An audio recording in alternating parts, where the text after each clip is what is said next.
કેન્દ્ર સરકારના જીએસટી નિર્ણયને ખેડૂતોએ આવકાર્યો છે। ખેડૂત આગેવાનોએ મોદી સરકારના વખાણ કર્યા।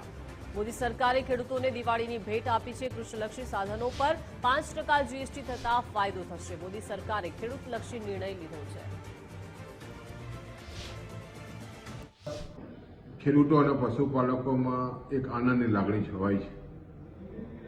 ઘણા વખતથી ખેડૂતોની માંગણી હતી, ખેડૂતો જે ટ્રેક્ટર વાપરે છે એની સાથે સાધનો ઉપર 12% જેટલો જીએસટી હતો, એ ઘટીને 5% થયો છે। આને કારણે સામાન્ય જે મોટા ટ્રેક્ટરો છે એ લગભગ 50,000 રૂપિયા જેટલી રાહત થવાની છે। 50,000થી મળીને 70-80,000 રૂપિયા સુધી રાહત આ મોટા ટ્રેક્ટરો પર થવાની છે। નાના ટ્રેક્ટરો પણ જે 5 લાખ રૂપિયાની રકમના આવે છે એની પર પણ 35,000 રૂપિયાનો ફાયદો થવાનો છે।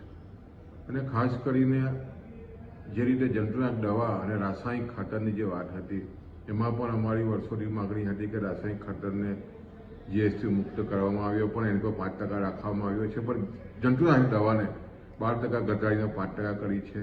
સાથે સાથે મિનરલ્સને પણ 5% કરવામાં આવ્યા છે અને આને કારણે ખેડૂતોના જંતુનાશક દવા અને મિનરલ્સ લગભગ 7%નો ફાયદો થવાનો છે। જે રીતે પશુપાલકોનું જે દૂધમાંથી આઈસ્ક્રીમ બને છે એમાં પણ અમારી માગણી હતી કે 18% જેટલો જીએસટી હતો, એ ઘટીને 5% થયો છે। સાથે સાથે જે રીતે જીએસટી મુક્ત જે ઘણા દૂધની પ્રોડક્ટો પણ થઈ છે અને ખાસ કરીને ચીઝને પણ 5% કરવામાં આવી છે। અને પનીર, ખાસ કરીને બજારમાં જે ડુપ્લિકેટ પનીરો બેફામ વેચાઈ રહ્યા હતા અને એ બાજુ સરકારે જે બ્રાન્ડેડ અમૂલ જેવા પર પનીરો ઉપર 0% કર્યો છે। એટલે એને કારણે પનીર પણ સસ્તું થશે